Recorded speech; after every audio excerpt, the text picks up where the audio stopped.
guy asked to borrow the car. You let him borrow the car. If we keep going around this circle, we're going to have a long night. Let's have a short night. I'd like to go home and get a cold Peroni later on after this is all over. So tell me and describe the person. If it's true, you lent the car to. Right. That's all I want, so we can let you go. I don't want to interrogate you and do the hot lamps and all that shit. Right. Let's get it done now, brother. Right. I got pointed this direction. I was lost. I actually do not know any of these streets' names whatsoever. I buy that. Right. And he was pointing me in directions. I trusted him with the car. He said, "Can I borrow your car?" Yeah. I let him borrow the car. Brian. You let Brian borrow. Where are you when you let Brian borrow your car? I have just exited the door at what direction the officer just Now, Sergeant Swartz just took you down to 2233 Macon Drive. Is that where you were when your car disappeared? That's where I was when I was disappeared. I was in the car. Who did you give the keys to? Brian. You gave them to Brian. Do you know who Brian gave the keys to? Brian handed them over. 4 people got in the car like this. Who's the guy you saw Brian give them to? I don't remember, sir. Can you describe him? Scattered. If it was any of the guys that I just described, it was the guy with the white t-shirt and the short hair. Was it short hair? It was short hair. Shorter than mine or short as mine? It was probably as short as yours. Okay. And if anything, what do you do now after the car's been lent out? I think who asked to get the car? Brian. Okay. And he turned around to me and he says, "It's cool. It's cool to let this guy borrow the car." Did you know where he was going with the car? No, but whenever 4 black people jump in my car in the middle of Atlanta where I don't know where I'm at, I don't think So how many black people got in your car initially? There was 4. You saw 4 get in your car? Yes, there was 4. Okay, and they were all males? They were all males. Okay, 4 black males. And you've described... And now at this point, whenever they're in my car, I'm not trying to say nothing. I'm not, because there's still some people at the house. I don't know where I'm at. Obviously, this guy knows his cat, and he's doing him a favor because he said he just needs a favor. He needs to go down to the store, do something. Do you know the guy he lent the car to? I have no idea. Have you ever been around him before? Never. Okay, all right. Anything else anything else in that first statement that you'd like to clear up now that we're here? Yes, Anything else? That the gas station was just somewhere where he was looping me around, saying that we might find it. So you never went in a gas station? Never went in a gas station. You only went to 2233 Macon? Right. After that, from the gas station, he pointed me to 22 Macon, pulled up, got out of the car.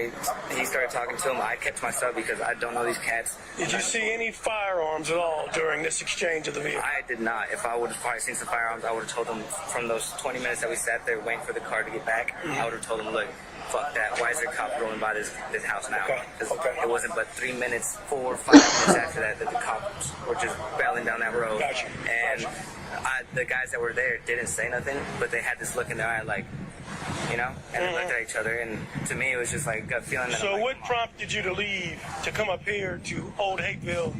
Someone rolled by and said, "What the fuck happened? Something just happened. They got the whole road blocked off, blah, blah." And then they started honking at them. They left, and I said, "What?" And then they started calling. They're like, hold on, we don't know about this. We don't know about this. And they just said, like, yo, we have no idea if it's even our people or what. Okay, you came up to investigate. You see your girlfriend's car that was just right. I was walking and I couldn't find my way all the way up here because every cop that I saw, the only way I could find it is follow cop lights. Okay, and that's how I got here. I just want your buddy. Right. And since I was here, the only reason I was saying that is because he said, look, we went to the gas station, and I'm like, look, I don't want you to get your buddies in trouble, or I don't know what kind of connection you got down here. I'm gonna tell them that we were at the gas station. This is what happened. We left. All right. But this is the absolute truth. This second interview, right? Second interview is okay. We're done, man. It's that simple. All right. Ending time is 2:32 in the p.m. 9/11/2013. And was that the entirety of your interview with Mr. And I said Nava Flores incorrectly, Mr. Flores Nava? Yes, ma'am, it was. And after this interview with Mr. Flora Naves, did you have any additional interviews with him? I did not. And was this your only recorded interview with him? Absolutely. At any point, have you ever erased any part of this interview regarding Mr. Flores Nava? Not at all. Now, I want to go back to State's Exhibit 159C.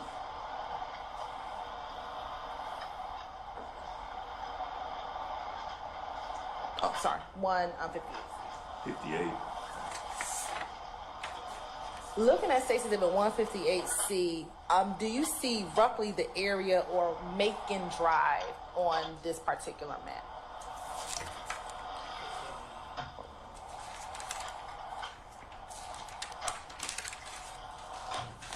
Right up in this area up here.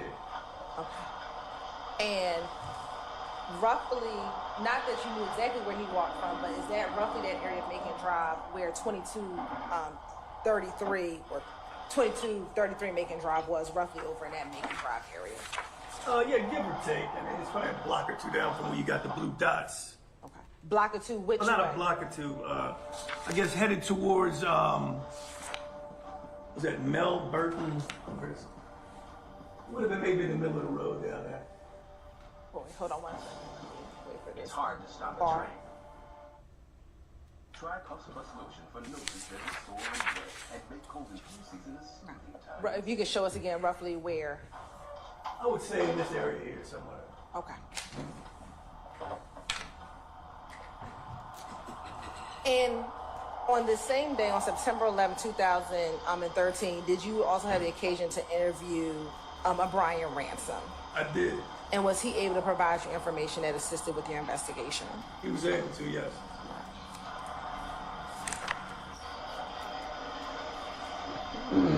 Now, looking at after speaking with Mr. Nava Flores, Flora Nava, did you ever go to 2233 Macon Drive? Yeah, I wanted to go there and see, get a feel for what he was talking about, where he came from. And while you were down there, I'm did trying you to get see an or speak estimate with on anyone? this. Some brand I did. new. Who did you speak with? Miss Courtney Bean. I'm in Decatur. And to your knowledge, who was Courtney Bean? She told me she was the wife of Adrian. Oh, okay. I And what, if apologize. anything, did you say Thank you. to her about the investigation that you were currently working? I was working a police shooting, and I had some questions about her husband's involvement. Now, on September 11, 2013, did you canvass the area? I did. And what does it mean to canvass the area? But, I had a lot of things going on. So I've got Velasquez doing the crime scene at 2745 on Hayville. I've got Summer Benton. She's down there grinding at the scene at the laundromat. I got people at the hospital. What I wanted to do next was to get and knock on the doors of the people that actually live at the complex where the police shooting originated. And so it was during the afternoon hours. You strike out during those times of day a lot of time. I still want to knock on those doors to make sure someone didn't hear or see something I could use in this investigation. And after canvassing the area, did you get any information that assisted you with your investigation? It was sparse. I mean, I knocked on like 18 doors that were in close proximity to where Velasquez had been working his scene. People heard shots. People heard what they believed to be pops, things of that nature. That was good for my notepad, to know what I was dealing with. But I had no clear-cut witnesses that saw anything pertinent to the shooting. Now, after canvassing the area and speaking to witnesses, did you inspect any of the vehicles that were involved in the shooting? I did a visual inspection of that burgundy Nissan that was rammed into the laundromat. Okay. And did you see anything of note or of evidentiary value within those vehicles? Within that vehicle, excuse me. Yeah, this burgundy Nissan that crashed into the laundromat, because I got a detective on it, I was doing a quick peek. I saw a firearm in the front passenger floorboard area. I saw 2 more automatic firearms in the back seat right behind the driver and the floorboard. There was bloody cash on the ground, significant damage to the front of the vehicle. And so at that point, I was going to rely on my detective, Benton in this case, just to kind of give a deep dive into that scene, and she would get back to me. Outside of seeing the gun in the passenger seat and the 2 guns in the back seat, did you notice any other ballistic evidence in the car? Well, I saw what I believed to be a hole in the headrest of the front seat, passenger. Now, I don't know if it was old or new, but there was a corresponding busted out vent window on the rear passenger. So my experience is telling me a bullet probably came through here and went through that headrest. And I'm sorry, that was it. And at that time, did you do anything to determine whether or not there was a path at that time on September 11, 2013? Not at that time. I just need this detective to work that scene for me. I was going to, in my mind, go back in a controlled environment and probably rod out the hole. When I say rod out the hole, I was going to take something looks just like this, stick it through the hole and see if it corresponds with that busted vent window in the back rear passenger side, and then take a picture of it. I was going to do that later. Let me ask you this. When you canvassed the area, you talked about people who noticed or heard some things. Did you take those people's names down and notate that for your records? Yeah, I put their names down. The ones that answered the door, they gave me their names just to show that I was there. Jotted down some notes of what they may have seen or heard. Heard, because I had no eyewitnesses. And let me ask you this.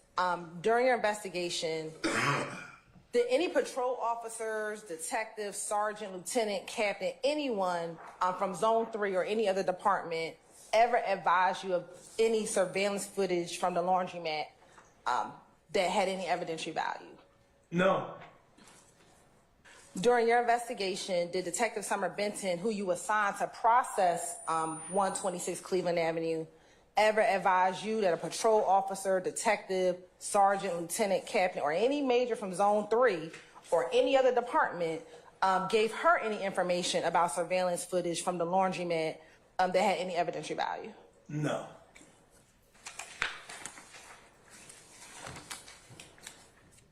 Now, after going to the scene and interviewing individuals at the scene, did you ever interview anyone else not at the scene? Yes. Who? Derek Dotson.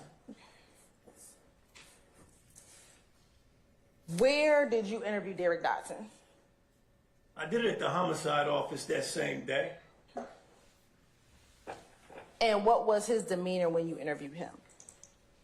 He was lucid. He was clear.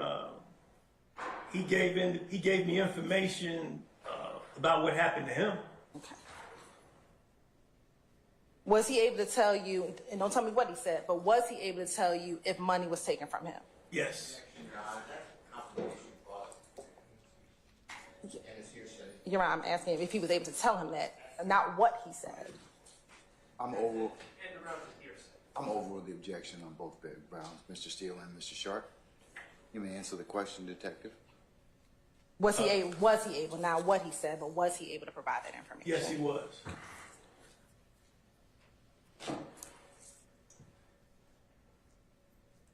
When you interviewed Derek Dotson, to your knowledge, did Detective A.B. Calhoun observe that interview? Yes, he did. With Detective Calhoun, to your knowledge, was he responsible with inventorying that money that you said was found on the ground outside of that red car? He was. Okay. And after you spoke with Derek Dotson, was Investigator Calhoun able to tell you how much money he inventoried? Yes. How much money did he inventory? $970 cash. And your Honor, Detective Calhoun did testify previously.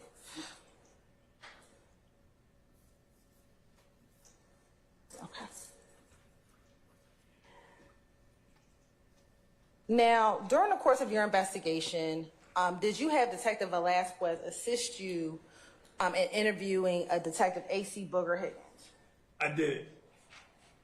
And as a part of your investigation, did you learn a description, was A.C. Booker Higgins able to give you a description of,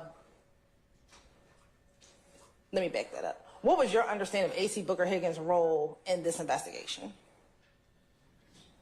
Her role was, she was in the car occupied by Detective Roberson L., who was a front seat passenger, and another detective by the name of Pope. Yes, Mr. Steele.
Ladies and gentlemen, how about a comfort break? Let's take about 10 minutes, and Detective Quinn will go ahead and let you take a comfort break as well. Don't discuss testimony anybody except the attorneys in this case. Ladies and gentlemen, we'll see you back in 10 minutes. All rise.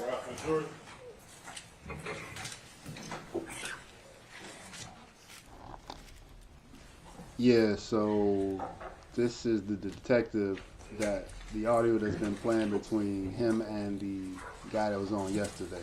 I think his name was Bean, and they're just discussing the topics behind their discussion. They believe there was a vehicle interview. So this is the detective. I will post his name or try to get his name and information and so forth. And they were just discussing what was in that particular conversation that they had, the details of which it's pretty fiery, detailing an incident that occurred, allegedly the shooting that occurred in the apartment complex where vehicles were involved, police vehicles were involved, police discharged their weapons. Supposedly there was some weapons discharged from another party as well, alleged robbery going on. So there was a whole bunch of different things going on in that particular moment.